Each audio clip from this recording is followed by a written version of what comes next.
Bom dia, boa tarde, boa noite, se você está vendo esse vídeo depois, mas principalmente boa tarde para as minhas amigas Viviane, Anne, Júlia Milena, Crislaine, Samuel, Vanessa e Sofia. Obrigado, pessoal, por estarem aqui, por participarem do nosso encontro.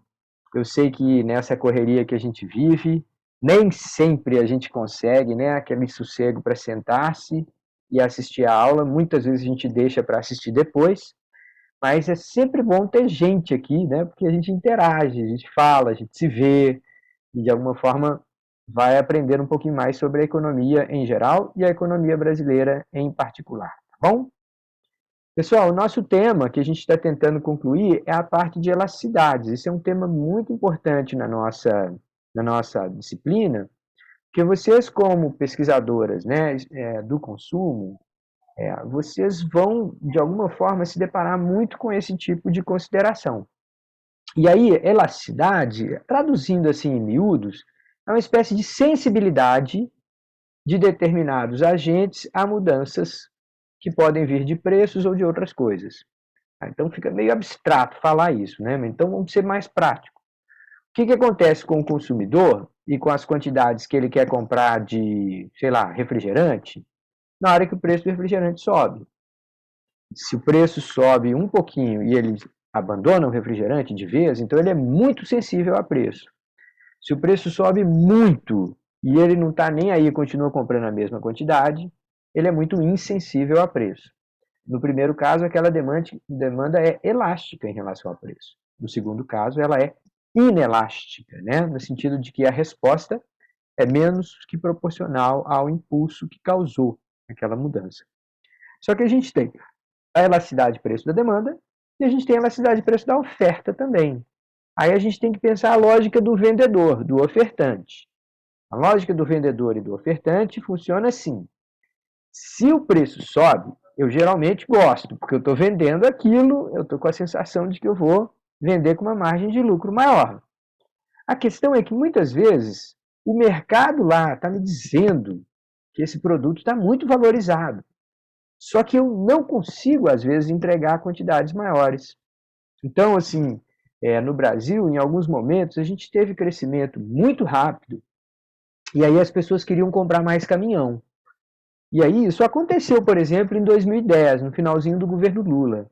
A economia estava crescendo muito rápido, um monte de gente querendo comprar caminhão novo. E aí, se você ligava para uma concessionária, tentando encomendar, né, falar, eu quero comprar caminhão da marca tal, do tamanho tal, não sei o quê.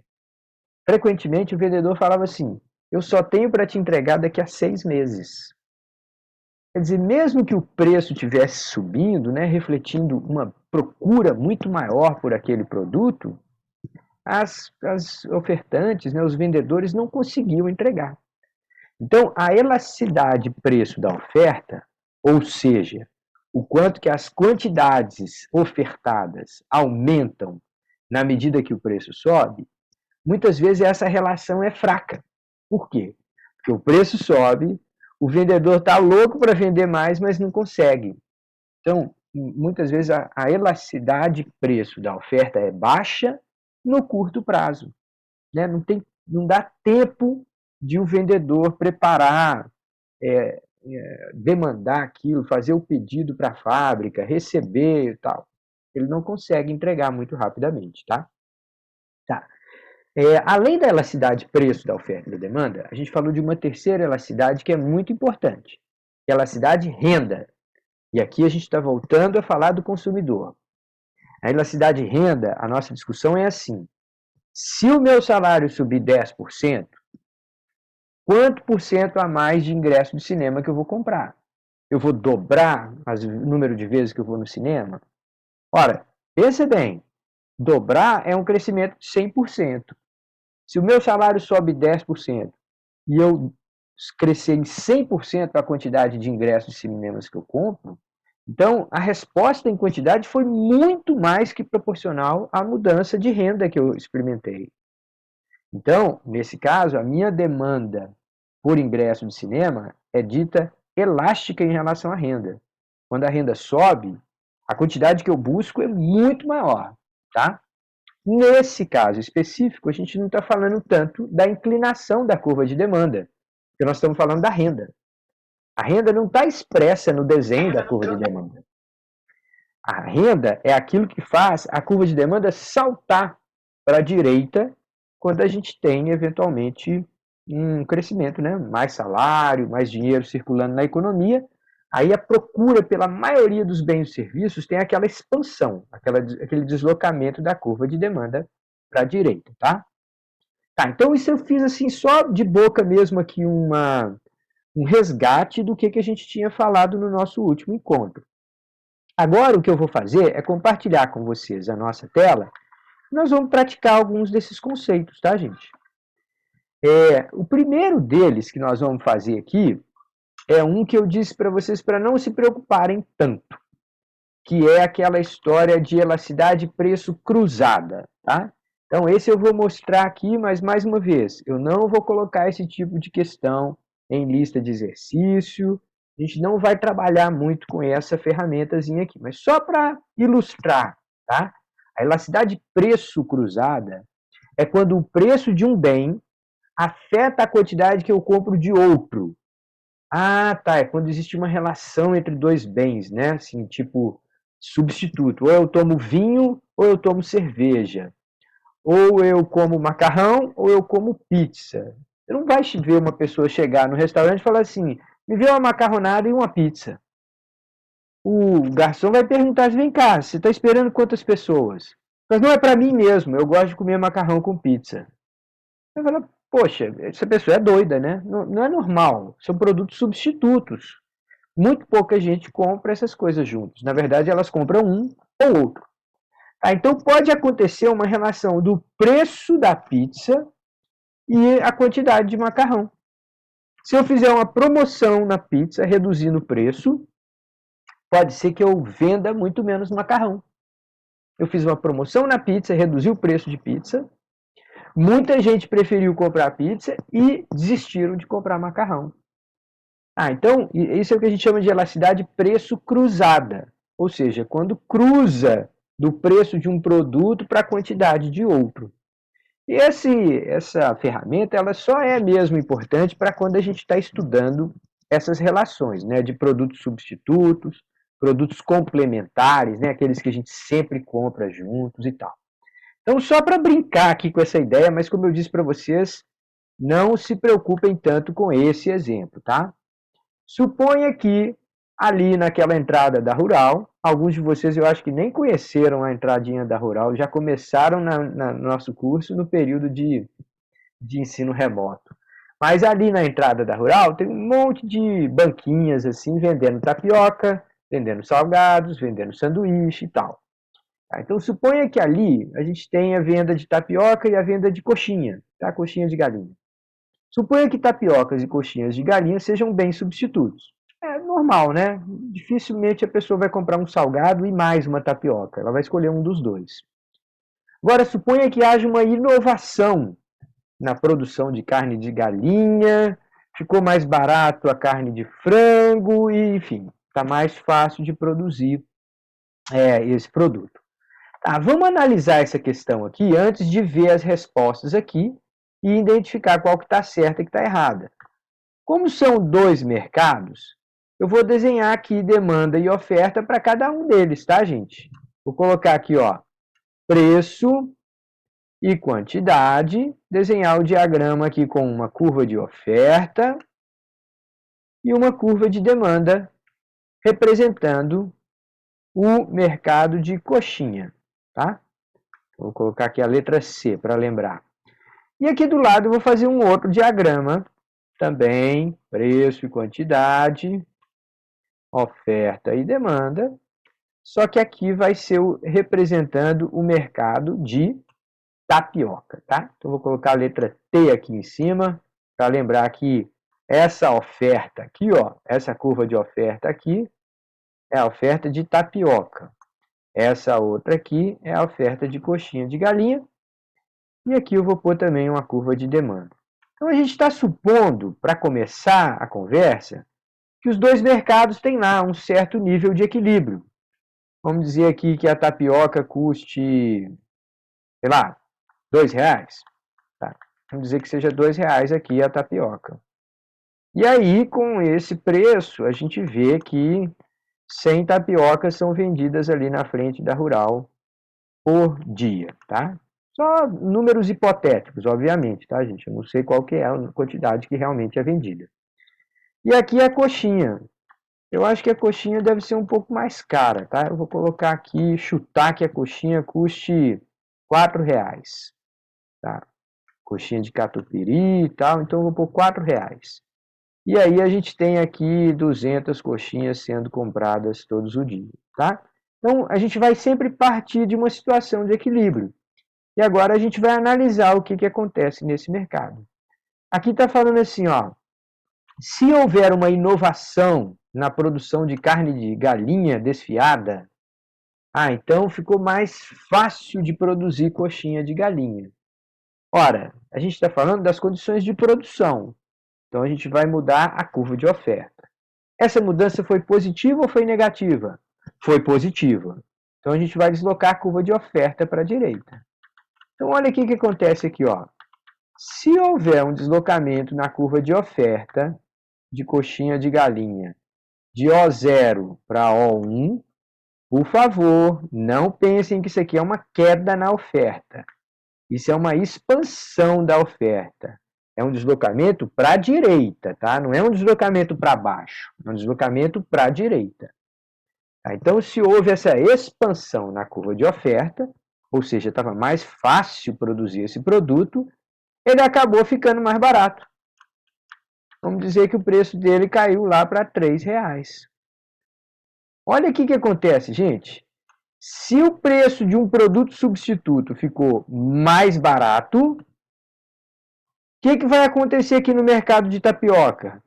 Ora, muita gente que agora vai falar assim, não, a coxinha está mais em conta. Antes custava 4, eu só não comprava porque era R$4, agora ficou 3, beleza.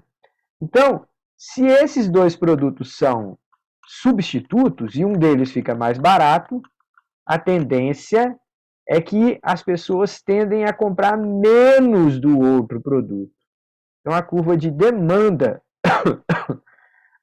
desculpe, a curva de demanda lá da tapioca tende a deslocar para a esquerda.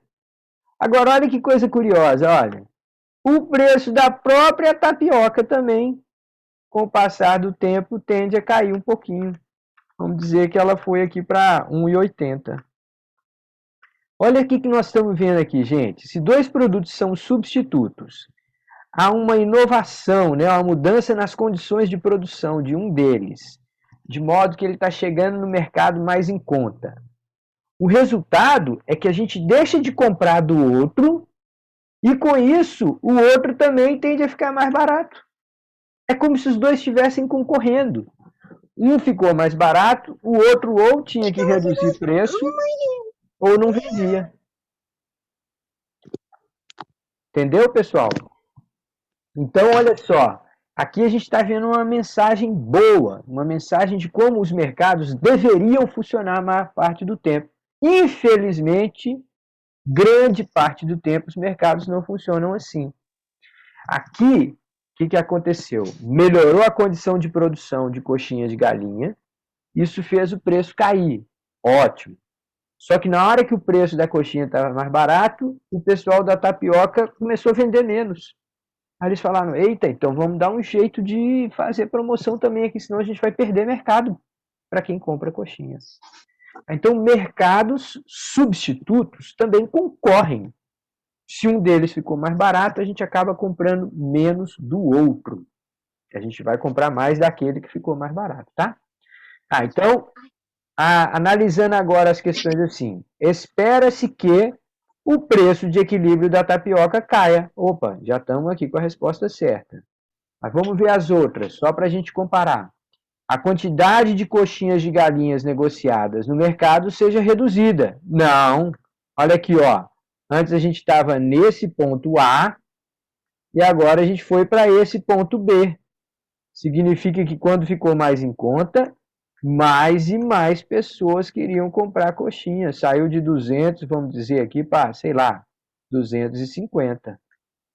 Então, essa afirmativa aqui não é verdadeira, não. A oferta cresceu, o novo ponto de equilíbrio vai ficar à direita. A terceira, o preço de equilíbrio da tapioca não se altera. Também está errado, porque se os dois são substitutos, um deles ficou mais barato, um monte de gente vai parar de comprar o outro, né? Então, a tendência é que ele também fique mais em conta. E a última afirmativa, a quantidade de tapioca vendida seja menor. Ah, pronto, essa aqui também é verdadeira. Olha aqui, ó, na hora que a demanda se deslocou para a esquerda, acabou que o mercado de tapioca ficou um pouquinho lascado. Diminuiu de 100 para 80. Então, ó, essas duas afirmativas aqui são verdadeiras. Ah, Luiz, mas achei muito confuso esse negócio, um gráfico daqui, o outro gráfico de lá e tal. Pessoal, como eu disse para vocês, esse caso de elasticidade-preço, efeito cruzado de um produto sobre outro, eu estou mostrando aqui só por curiosidade, tá? A gente não vai explorar tanto, porque afinal de contas ele acaba sendo um pouco mais complexo mesmo. Mas, de toda forma, a mensagem é muito importante. Que quando a gente tem inovação com menores custos de produção em um determinado mercado, aquilo é bom não só para quem compra aquele produto, mas também para quem compra outros produtos, que vai ter uma concorrência maior. Então, gente, guardadas as devidas proporções aí, esse é o grande benefício do capitalismo, quando ele funciona bem. Quando ele funciona bem, é isso: é você ter inovação, custos cada vez mais baixos para produzir o mesmo produto, e aí os produtos vão ficando cada vez mais em conta. Há 100 anos atrás, para você comprar uma meia calça, você tinha que ser rico. Uma pessoa pobre não tinha condição de comprar uma meia calça. Hoje em dia, qualquer pessoa pode entrar numa loja americana e dar lá, sei lá, 20, 25 reais num par de meia calça. Então, esse negócio não aconteceu de uma hora para outra. Esse foi um processo de inovação, de melhoria das condições de produção. E isso geralmente acaba tendo efeito positivo para a população em diferentes mercados, tá? Vocês têm visto que eu sou muito cuidadoso para não dizer assim, ah, isso sempre vai acontecer assim, né, gente? Porque nós sabemos que uma coisa é o capitalismo quando está funcionando bem, e outra coisa é o capitalismo que funciona aqui nessas terras brasílias, tá? Aqui no Brasilzão velho de guerra, tem muita coisa que não acontece como deveria. Tá, vamos pegar um segundo exemplo aqui para a gente praticar mais com esses diagramas de demanda e oferta, entender a relação entre vários produtos, tá? Então agora vem assim, ó, segunda situação. A oferta de programas de computador, ou seja, o software, né? Seja o Windows, seja OS, seja o Word, né, o pacote do Office e tal. Então suponha que a oferta de software aumentou. Eita, a gente já viu igual lá na outra questão. Quando a oferta aumenta, o preço tende a cair. Mas calma lá. Como consequência, a demanda por computadores pessoais cresceu. Vamos parar e vamos pensar assim, gente, faz sentido isso? Se o software estiver mais barato, as pessoas compram mais computador? Ora, isso faria sentido se essas duas coisas fossem complementares. Ou seja, que eu sempre preciso das duas juntas. Porque se eu sempre preciso de duas coisas juntas, uma delas ficou mais barata, o pacotão ficou todo mais barato. Né? A soma dos dois ficou mais barata. Então eu posso acabar comprando mais computador. Então faz sentido econômico, tá? Tá, aqui vem dizendo assim, podemos afirmar que esses dois tipos de bens são substitutos ou complementares? Mas isso é fácil, né? É claro que eles são complementares. Ter um computador sem software não serve para nada.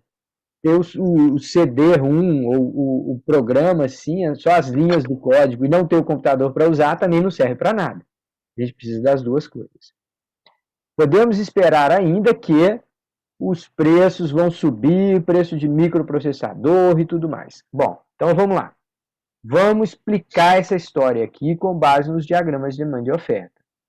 Então, olha só. Primeiro eu vou desenhar uma demanda e oferta aqui para o mercado de software. Vamos pôr aqui oferta e demanda. E vou dizer que tinha lá um preço de equilíbrio inicial, tá bom, gente? Igual a gente sempre faz. Então tá aqui preço, quantidade, tinha um certo nível de equilíbrio que é onde essas duas curvinhas se encontram.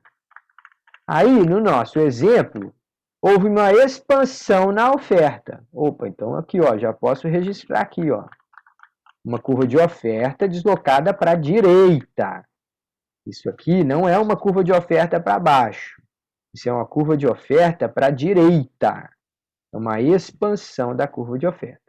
Expandiu a curva de oferta, dada uma mesma demanda, a tendência é que o preço do software caia. Que estão condições melhores para produzir software, maior facilidade em produzir software, então o preço acaba caindo. Tá, mas a gente falou do computador. Computador sem software não serve para nada, software sem computador também não serve para nada. Então, a gente vai analisar aqui o caso do mercado de computador. Mais uma vez, curva de oferta e curva de demanda, tá certo? Agora, gente, quando a gente descobriu que o software estava muito mais barato, e como essas duas coisas são complementares, então, eu podendo comprar o pacote inteiro mais barato, é provável que eu compre um pouquinho mais de computador. Então, uma das razões por que a gente pode comprar mais computadores hoje, e isso aqui é bem em linha com o que está acontecendo no mercado, é que os softwares estão ficando cada vez mais baratos. Alguém ainda pode olhar para mim e falar assim, não, professor, software é de graça, os aplicativos são todos de graça. Pessoal, pausa, abre parênteses, tá? Não existe nada de graça, nunca. Tá? Nunca. Então, se você baixou um aplicativo no celular e ele diz que ele é de graça, quando isso acontece, é porque não é o aplicativo que está sendo negociado, é você. É você que está sendo comprado, vendido, você que está se vendendo. E nesse caso, quando você baixa um aplicativo, uma grande chance de que o que você está vendendo são seus dados, sua privacidade, acesso a informações pessoais sobre você, tá? É isso que essas empresas querem quando elas te oferecem um aplicativo gratuito. Tá, então, é natural que quando o preço do software caiu por causa da expansão da oferta, a demanda para o computador suba um pouquinho. Agora, olha aqui, gente, se a gente viu esse aumento na demanda aqui, a condição de produção de computador não mudou, porque a curva de oferta de computador está a mesma. Só que a gente acabou comprando mais computador. O preço foi subindo e estimulou as pessoas a venderem um pouquinho mais. Isso já estava descrito no comportamento da curva de oferta. A curva de oferta já falava assim, se o preço subir um pouquinho, a gente coloca mais à venda. A gente trabalha com hora extra, a gente compra mais insumos e a gente acaba fazendo mais computador. A gente fica estimulado, né? Agora, para fazer mais computador, a gente tem que comprar mais microchip. A gente tem que comprar mais processador.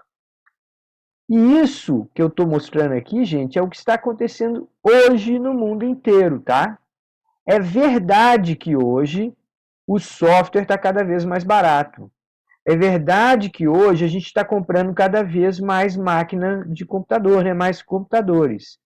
E quando a gente compra mais computadores, tem também um impacto lá no mercado de chips, de processadores eletrônicos. É como se fosse o cérebrozinho do nosso computador. Pessoal, hoje em dia, no mundo todo, existe uma escassez de microchips. Existe uma escassez, está faltando. Muita gente está vendo o seu carro usado subir de preço porque a quantidade de carro novo que pode ser vendido está menor. Não tem chip para colocar no painel que funciona um automóvel novo. Então, as fábricas estão tendo dificuldade de comprar. Isso por quê? Porque um monte de gente está comprando mais. A curva de demanda por microchips cresceu muito.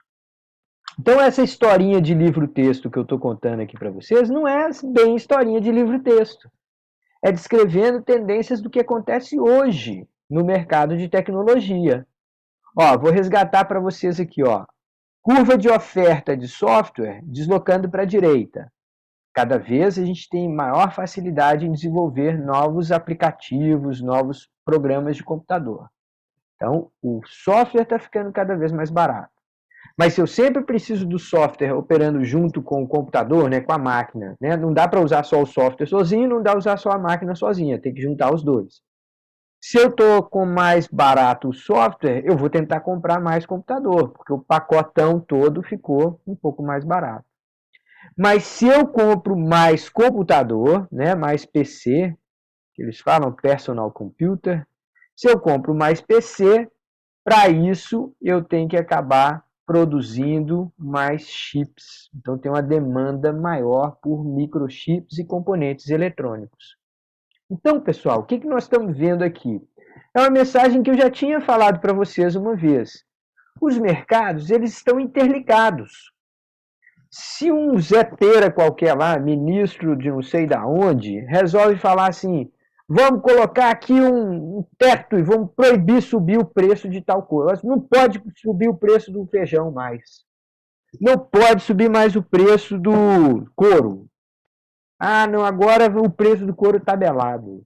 Quando alguém lá em Brasília tem a ideia de achar que vai passar um decreto e segurar um preço, ele não entende que esses mercados todos estão interligados.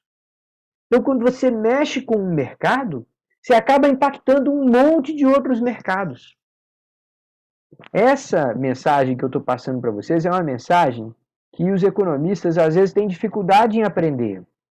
A ideia é a seguinte: a economia é uma coisa muito sensível.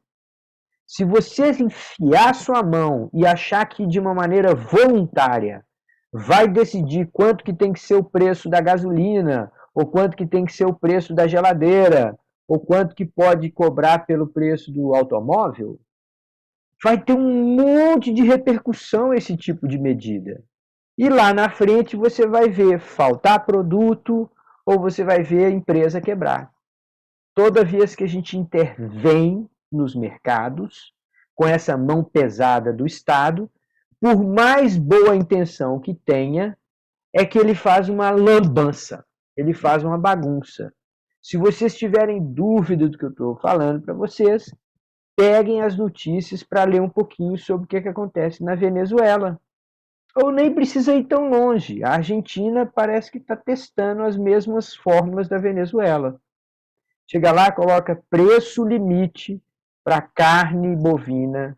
Chega lá, coloca barreira, proíbe o produtor de carne argentino de exportar para o Brasil. Quando a gente tem essas intervenções, quem faz a intervenção só quer o bem da população. Só que parece aquele negócio de gênio da lâmpada. Já viu aqueles filmes de gênio da lâmpada? O cara fala assim, eu quero ser adorado pelas mulheres. Aí ele vira um cabeleireiro gay. Aí ele esfrega a lâmpada de novo. Não era bem isso que eu queria. Eu quero ser muito famoso. Aí ele vira um astro de basquete com 2,30 metros de altura. E as mulheres têm medo dele. Eu falo, não, é isso que eu quero. Então, quando a gente intervém nos mercados, geralmente a gente quer uma coisa e acaba conseguindo outra. Por quê? Porque há uma rede de relações entre mercados. Os mercados estão interligados. É como se a gente tivesse mesmo vários nós de uma rede, e se você pesar muito em um nó, aquele peso puxa toda a rede. Não dá para você intervir de maneira cirúrgica numa economia de mercado e achar que não vai ter repercussão. A gente precisa ter parcimônia, precisa ter cuidado. Os economistas tinham que ser mais modestos. Tinham que falar assim, olha, a gente não sabe tanto quanto a gente parece saber. A gente faz essas previsões, vai crescer não sei o quê, a inflação vai ser não sei das quantas. Na maior parte das vezes, a gente não tem tanta confiança naquela afirmativa. É muito comum uma jornalista perguntar para a gente assim, quanto que o PIB do Brasil vai crescer esse ano? Ele fala 5%. Ah, é 5%? É 5%. Mas a pergunta que ela tinha que fazer era falar assim, O senhor está bem seguro desse número? Aí eu ia falar para ela assim, não, eu tenho 95% de certeza que o crescimento da economia vai ser entre 0,5 e 9. A jornalista ia dizer, mas peraí, entre 0,5 e 9? É uma margem grande demais, o senhor não sabe é nada. Exatamente, eu não sei nada. Fazer uma estimativa não quer dizer que a gente tem certeza que aquilo vai acontecer. Tem uma margem de erro gigante. Então, os economistas precisam aprender um pouco mais de humildade. Quando a gente mete a mão no mercado e acha que vai resolver o problema ali, frequentemente a gente gera um efeito dominó, que acaba estourando em outros campos, tá? Não é que o Estado não pode fazer nada. É que se ele fizer, ele tem que ser cuidadoso. Ele tem que olhar, medir o que foram os efeitos, se funcionou, se não funcionou. E se não funcionou, volta atrás. Infelizmente, muito pouca gente faz isso na economia, tá? Os economistas são mestres para dizer que sabem tudo e na hora que dá errado, eles botam a culpa em outra pessoa. Tá, então vamos para a terceira circunstância aqui. O preço do milho subiu, hipoteticamente, 40% numa determinada economia latino-americana, vamos dizer um Brasil. Lá no Brasil, o preço do milho subiu 40%. Simultaneamente, observou-se uma elevação de 20% na quantidade demandada de soja. Eita, subiu o preço do milho, cresceu a demanda por soja. Podemos afirmar que esses dois bens são substitutos ou complementares? Olha só, gente, por essa questão aqui, subiu o preço do milho, a turma foi lá e comprou mais soja. Então, Substituto? Então, a gente está falando de uma relação de substituição. É como se a gente falasse assim: no milho está muito caro, eu vou comprar soja. Agora, gente, essa questão aqui, ela está meio derrapando assim no que diz respeito ao conhecimento de zootecnia, de alimentação animal, de ração animal, tá? Porque se você combinar em proporções erradas soja e milho, a ração que a gente dá para os animais fica muito ruim. E aí os animais não engordam na velocidade que a gente precisa, eles não chegam à fase de abate no tempo certo e tudo mais, e aí o produtor acaba perdendo dinheiro. Mas aqui parece que o cara deu uma despertinho. Falou, o milho está muito caro, eu vou misturar mais soja para produzir a ração. E aí ficou com uma ração desbalanceada, tá? Então, aqui podemos afirmar, como a Milena avisou aí, sim, esses dois bens são substitutos.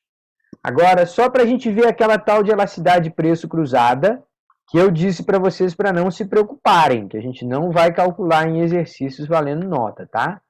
Mas, de toda forma, olha que facilidade que também é isso aqui, tá? Mesmo sabendo que não vai cair em nenhuma prova, em nenhum exercício. Elasticidade preço cruzada, a gente coloca a mesma fórmula da elasticidade preço. A única coisa que a gente muda é assim, ó, a quantidade é de A e o preço é de B. Ou seja, a gente está fazendo uma relação entre a quantidade de um bem com o preço de outro. Então, lá na nossa questão, o preço do milho subiu 40%. Eu vou pôr aqui, ó, mais 40%. A quantidade de soja subiu mais 20%. Então, eu vou pôr aqui em cima, mais 20.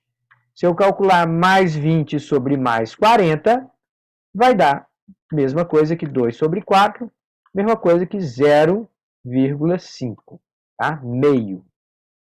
Tá, então, são substitutos.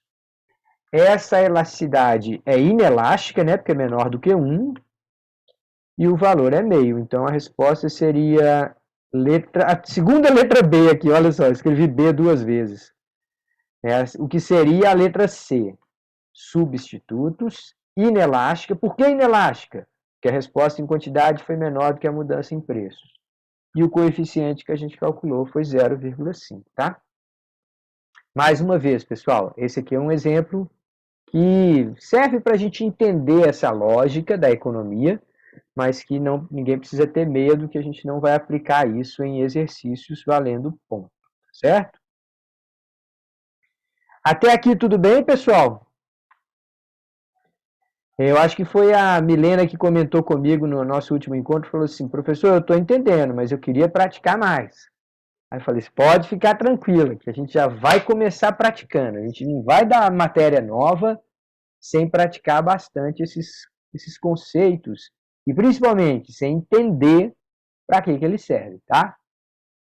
Agora vamos mais 3 ilustrações da ideia de elasticidade e como que ela joga, que ela nos explica melhor o diagrama de demanda e oferta, tá? Então vamos lá. Primeira, está dizendo assim: boas notícias para a agricultura podem ser más notícias para os agricultores. Será? Bom, nós vamos ver. Se um determinado avanço tecnológico expande a oferta de trigo, o resultado final pode ser uma grande queda no seu preço, o que não seria suficiente para expandir demais as quantidades negociadas. O X da questão é que a demanda por trigo é inelástica. Então vamos ver essa história aqui, pessoal. Vamos entender o que está sendo dito aqui. Primeira coisa, nós vamos registrar aqui o mercado de trigo. O que a gente sabe sobre o mercado de trigo? Bom, primeiro a gente sabe que o brasileiro é tarado por pão, né? A gente, se ficar sem o nosso pão francês do final de tarde ou do início do dia, a gente endoida. Aqui em casa mesmo, se faltar pão, tem briga. Pois bem, isso significa que, independente do preço do trigo, a turma compra pão. Independente do preço do pão, a turma compra pão. Então eu vou desenhar essa curva de demanda, olha como eu desenhei. Eu desenhei ela bem em pé. Olha aqui no diagrama, pessoal, eu desenhei uma curva de demanda bem em pé. Ou seja, se eu pegar só a curva de demanda e falar assim, o preço aqui embaixo tem uma certa quantidade. O preço lá em cima tem uma quantidade parecida com aquela. Muda pouco. Mesmo que o preço dê enormes saltos, a quantidade de pão que a gente come é mais ou menos a mesma. Portanto, a quantidade de trigo que a gente compra no Brasil é mais ou menos a mesma. Essa demanda é inelástica. Ela não reage muito a preço. De alguma maneira, o brasileiro acha que esse produto é essencial. E fala assim, não, sem o meu pãozinho não vou ficar não. Dá seu jeito aí, compre o pão francês, tá? Tá, então vamos voltar para... Eita, apaguei aqui sem querer. Apaguei uma parte do diagrama aqui. Deixa eu voltar. Fazer aqui, Pronto. Tá aqui. E aqui. Pronto. Tá, o que essa questão está falando? Imagine num mercado como esse uma expansão da oferta. Então suponha que houve lá uma semente nova de trigo que permite a gente colher mais por hectare plantado, que permite a gente não precisar contratar muito mais pessoas e mesmo assim colher mais. Tá? Agora eu posso usar colheitadeira, enfim, algum tipo de mudança tecnológica. Ora, se essa mudança foi no lado da produção, ela vai afetar primeiro a curva de oferta. E a mudança que a gente escreveu aqui é uma mudança positiva. Então a oferta vai se deslocar para a direita, né? Uma expansão da oferta. Então, pessoal, eu vou desenhar aqui a segunda curva de oferta. Está do lado da outra, só que está deslocado para a direita. Agora, olha o que aconteceu, gente. Antes, eu tinha esse preço e essa quantidade. Agora eu tenho um preço muito mais baixo e a quantidade aumentou só um pouquinho. Por quê? Porque a gente come a mesma quantidade de pão. Então, se eu escolhesse aqui, esse preço com essa quantidade, essa área desse retângulo aqui, se eu quisesse calcular, ela daria preço vezes quantidade, altura vezes a base. Então, essa área desse retângulo aqui registraria o faturamento com a produção e venda de trigo. O quanto que está sendo vendido e é o que preço que cada unidade está sendo vendida. Quando houve um deslocamento da curva de oferta, o novo preço caiu muito, enquanto as quantidades cresceram um pouco. Então, ó, eu perdi toda essa área aqui do diagrama e eu ganhei só esse pedacinho aqui. Então, esse novo retângulo, ele é menor do que o primeiro. Em outras palavras, a renda que ficou no campo foi menor. Aí você pode falar assim, sim, mas será que o agricultor perdeu dinheiro? Aí a gente ainda não sabe. Por esse diagrama a gente não sabe. Sabe por quê? A gente sabe que ele vendeu com um valor financeiro bem menor. Mas ele também pode ter gasto muito, muito menos. Então a diferença que vai ficar no bolso do agricultor vai ser a diferença de quanto que ele vende, né? Faturamento, com quanto que ele gasta para produzir aquele trigo. Mas a gente vê de toda forma que a renda no campo caiu. Olha que coisa paradoxal. Mais tecnologia no campo, se a demanda for inelástica, a oferta se desloca, a demanda fica paradinha, e aí a gente tem queda no preço que não é compensada por aumento de quantidade. Aí a gente tem uma renda menor no campo. Então, é verdade, avanço tecnológico pode gerar queda da renda no campo. E tanto isso é verdade que no Brasil, quando a gente estava passando pela Revolução Verde, que a gente estava mecanizando as nossas lavouras, que a gente estava usando uma série de produtos agrotóxicos, mas também defensivos agrícolas, e que a gente estava desenvolvendo novas variedades genéticas de planta para ter maior produtividade. Tudo isso acontecendo ao mesmo tempo. Vocês não acreditam que teve agricultor que começou a protestar? Foram para Brasília com trator e tudo e caminhão, falando: o homem do campo está perdendo dinheiro, o homem de campo está perdendo importância. Num momento de crescimento tecnológico. Tá? Então, a chave para entender essa questão é assim: se a oferta aumenta, mas a demanda é inelástica, a queda no preço não vai ser compensada por quantidades muito maiores compradas pelos consumidores. Então, a renda naquele mercado tende a ser menor. Legal, né, gente? É uma ilustração de por que a gente entende elasticidade. A gente não inventa esse conceito para ficar torturando o aluno, não. É para a gente entender o que vai acontecer com a renda do campo, com a renda das famílias que trabalham lá, se aquilo ali vai empregar mais gente, vai empregar menos gente, se qualquer hora a gente pode ter as pessoas abandonando aquela atividade. Ah, não, não vale a pena. Prefiro ir para a cidade e dar um jeito de aprender algum outro ofício, porque ficar no campo está dando uma renda muito baixa. Isso aconteceu, gente, em quase todo o país do mundo, tá?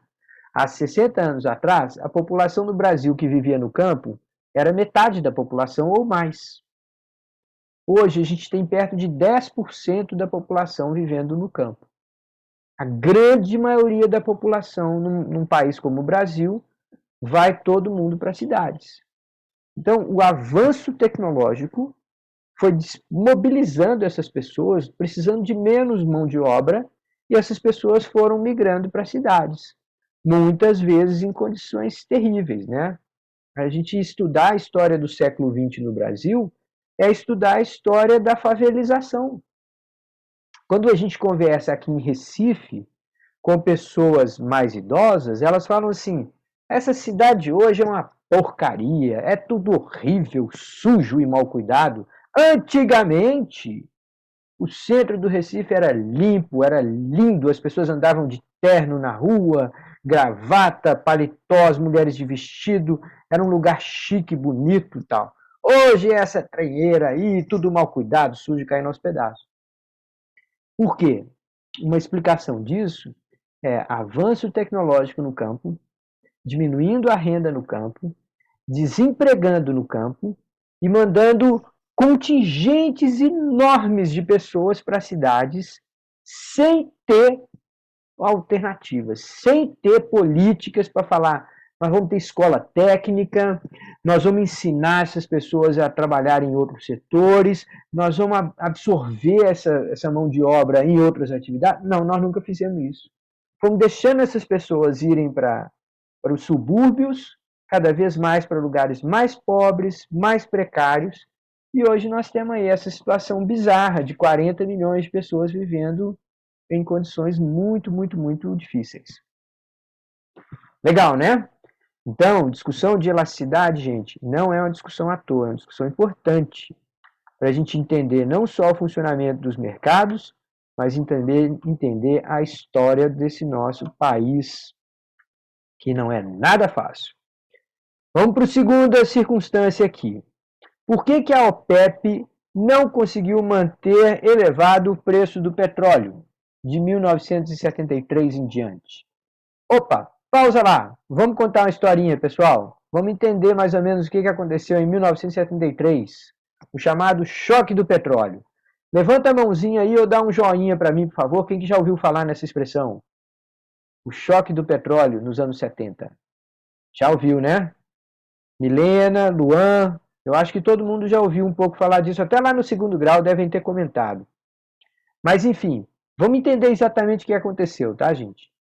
Até ali, até 1973, grande parte dos países que produziam petróleo concorriam entre si. Eram vários pequenos países no Oriente Médio que concorriam para ver quem que ia vender para os grandes países do mundo. Quem que ia fechar um contrato para vender para os Estados Unidos? Quem que ia fechar um contrato para vender para a Inglaterra? Então, eles brigavam do lado de cá para saber quem que ia oferecer o petróleo mais barato para vender para um grande comprador igual aos Estados Unidos. Aí, em 1973, esses caras tiveram uma ideia. Eles falaram assim, vem cá, por que a gente não se junta e combina de ninguém mais vender para o grande Satã? Não, até que seria uma boa ideia. A gente para de vender para o grande Satã e aí pronto, resolve o nosso problema? Não.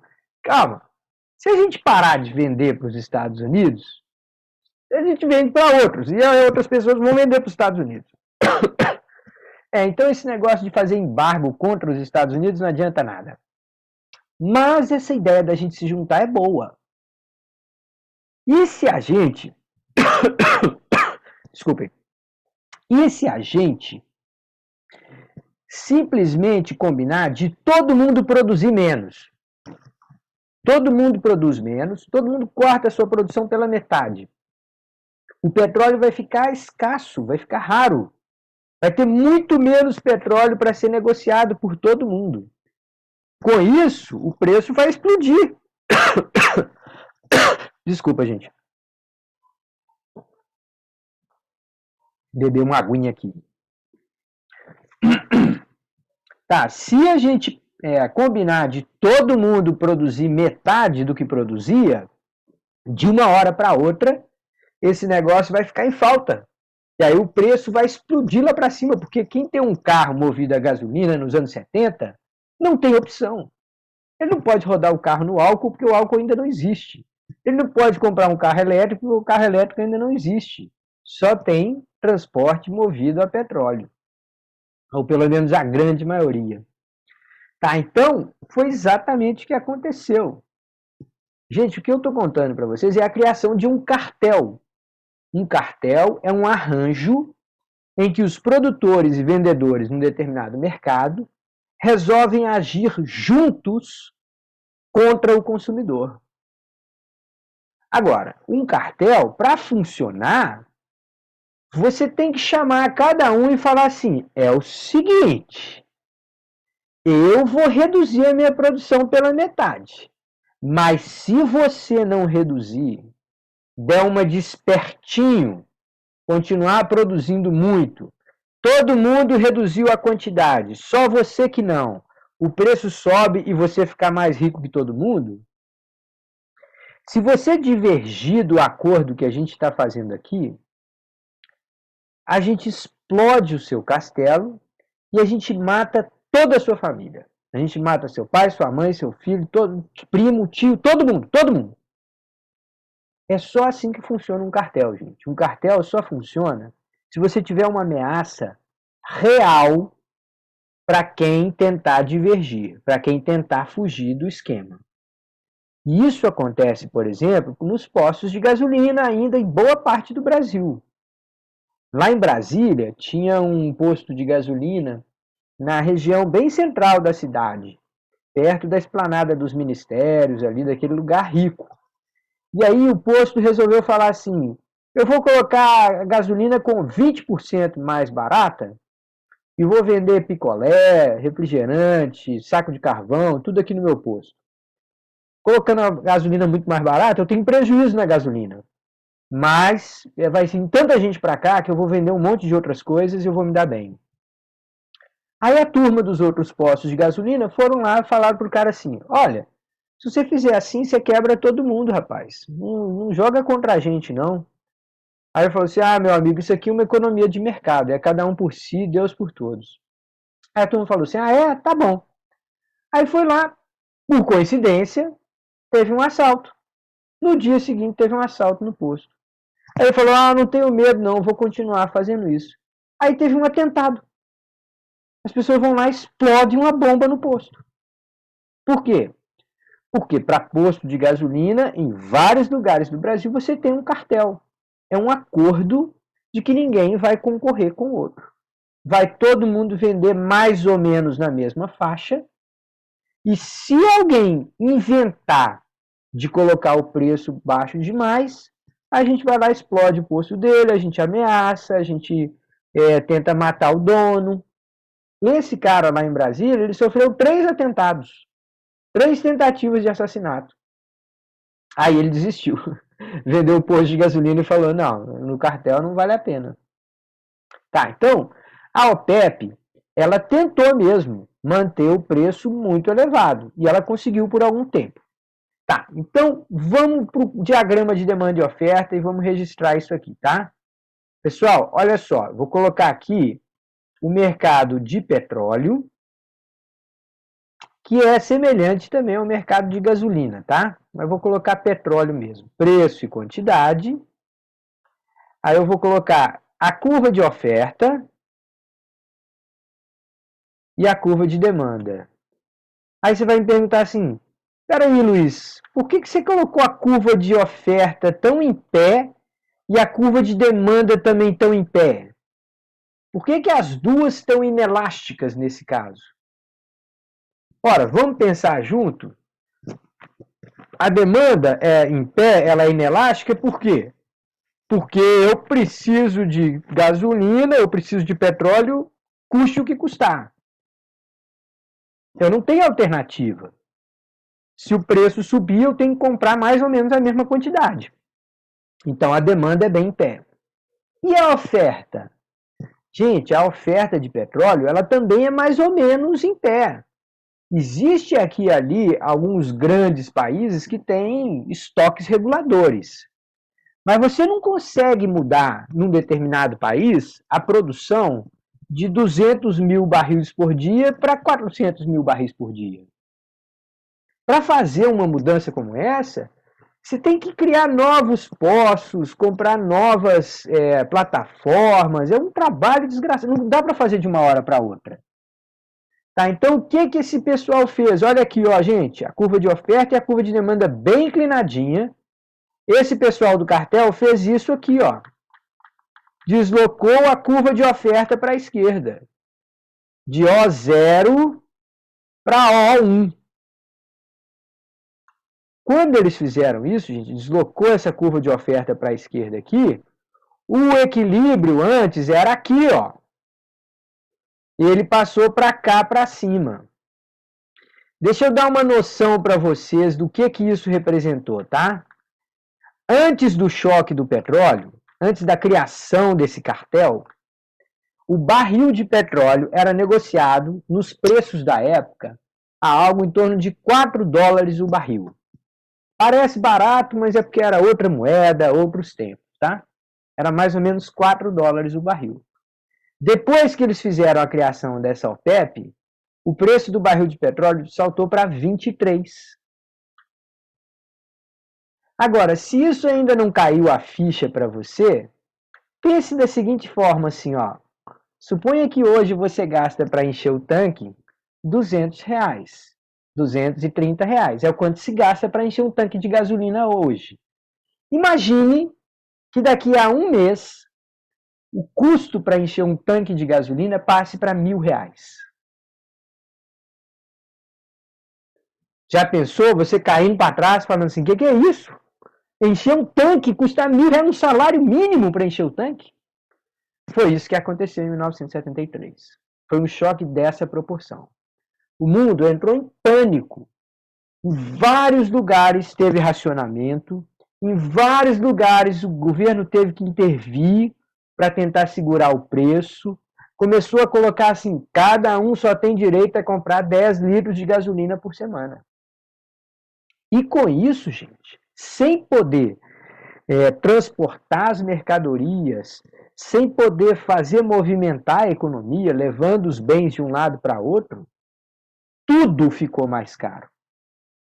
Então, esse choque na curva de oferta de gasolina, de petróleo, acabou se transformando num choque de mesma direção na curva de oferta de camisa, na curva de oferta de comida, na curva de oferta de ingresso para cinema, na curva de oferta para dentista, tudo.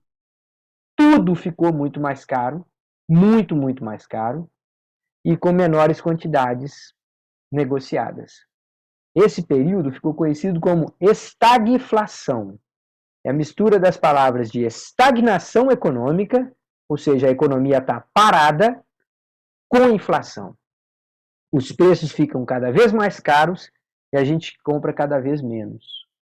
Essa crise foi épica, foi uma das maiores crises da história do capitalismo. Foi muito difícil resolver. Como é que o mundo resolveu essa crise?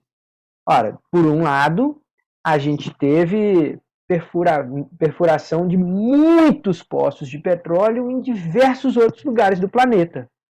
O Brasil virou uma potência no mercado de petróleo depois disso. A outra coisa que a gente fez é criar alternativa para o combustível de petróleo.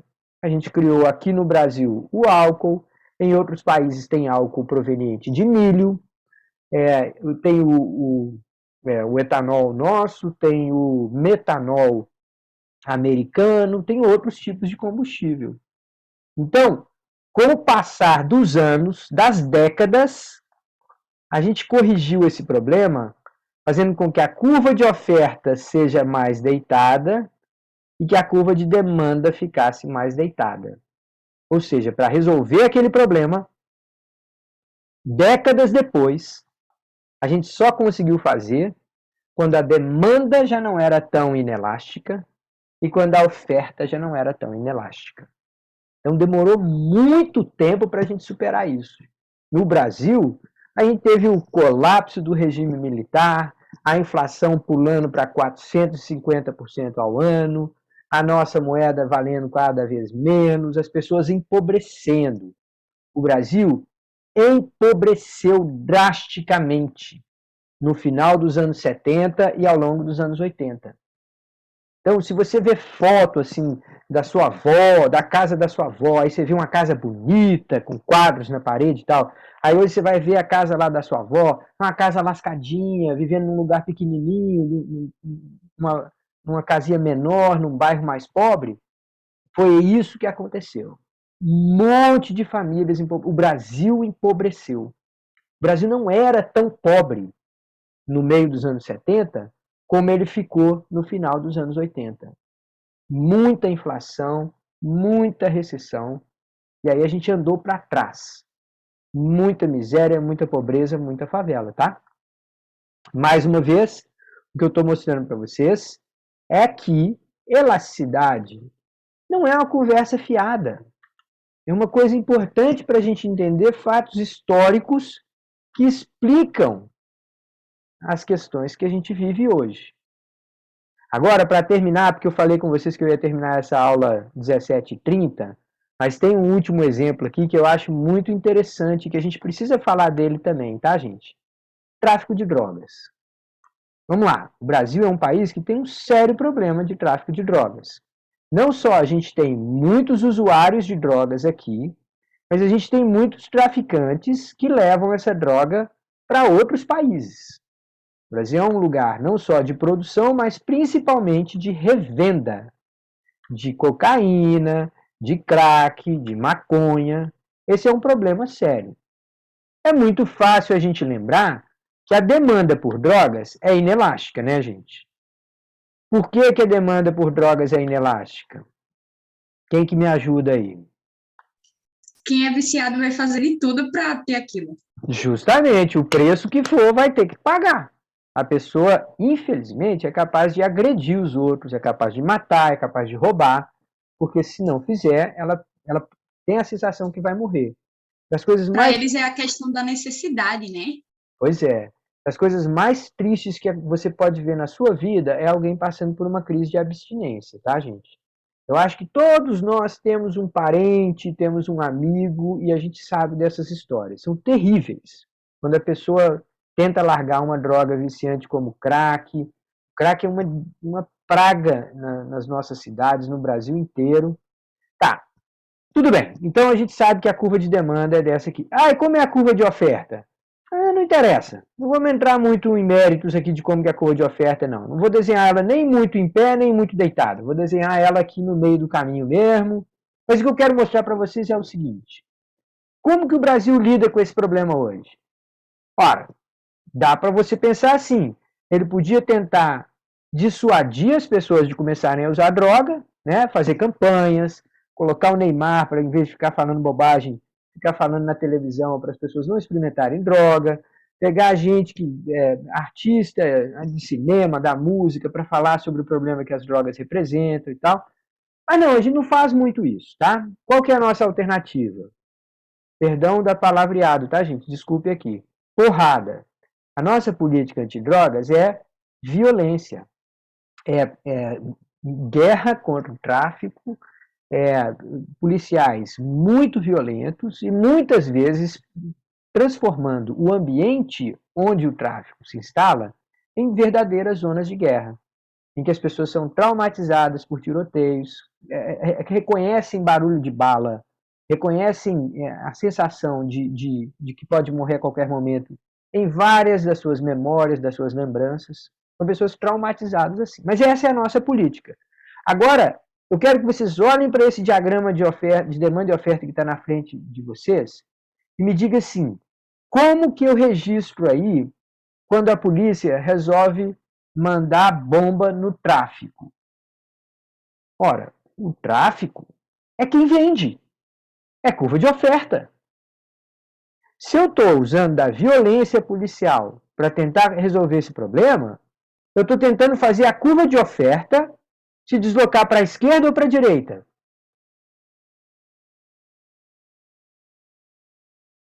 Esquerda? Para a esquerda. Então, olha aqui, ó. A nossa nova curva de oferta, antes tinha O0, agora eu tenho O1.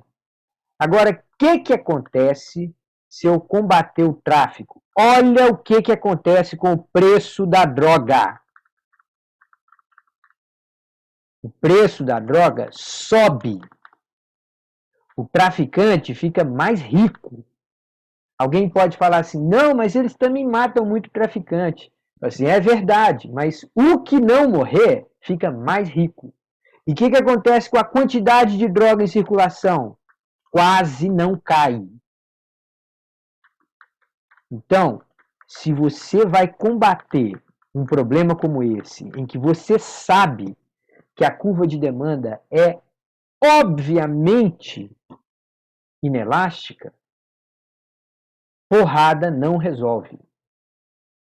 Violência vai fazer com que essa mercadoria fique mais cara e transforme um número menor de pessoas em mais ricas.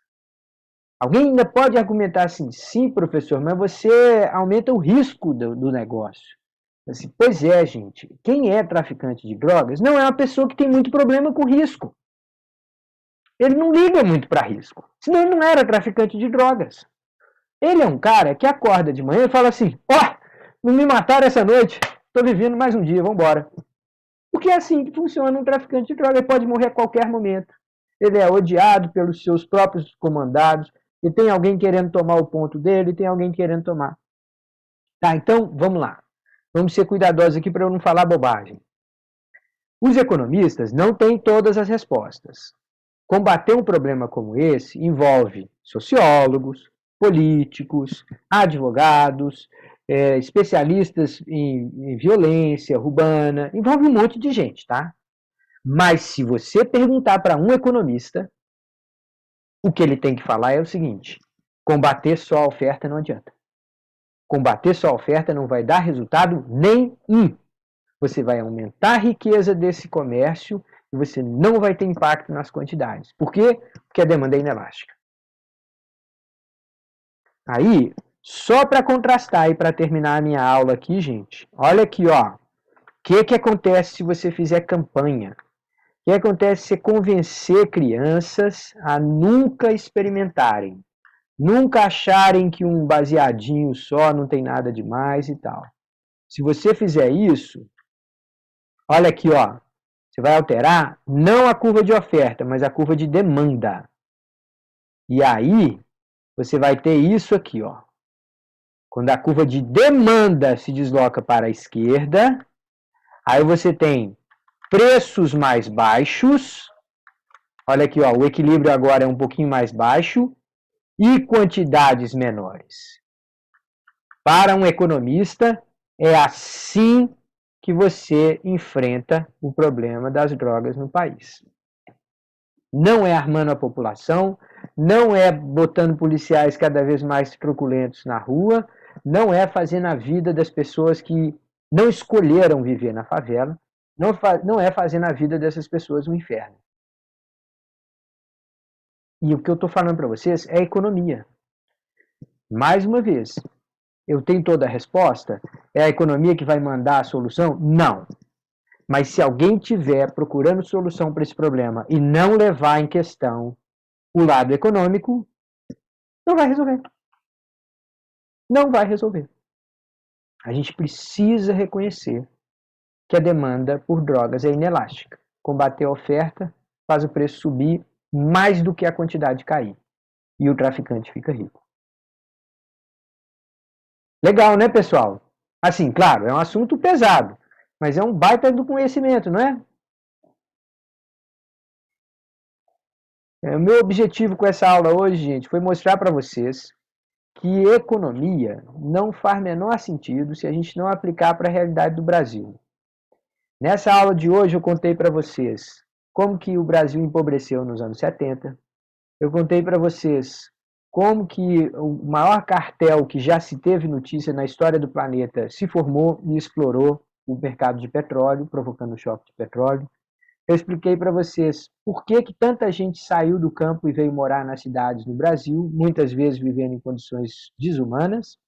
E eu expliquei para vocês por que a nossa política antidrogas nos últimos 30 anos nesse país é uma piada de mau gosto. Então, economia, se eu ficar só mexendo uma curvinha para lá e para cá e falando de preço e quantidade, eu não estou ensinando economia, eu estou ensinando, sei lá, diagrama cartesiano, geometria, é outra coisa. Economia a gente tem que trazer para a realidade do Brasilzão velho de guerra e entender essas coisas que nos impedem de virar a página, de transformar o país num país mais organizado. Perguntas, comentários, reclamações ou sugestões?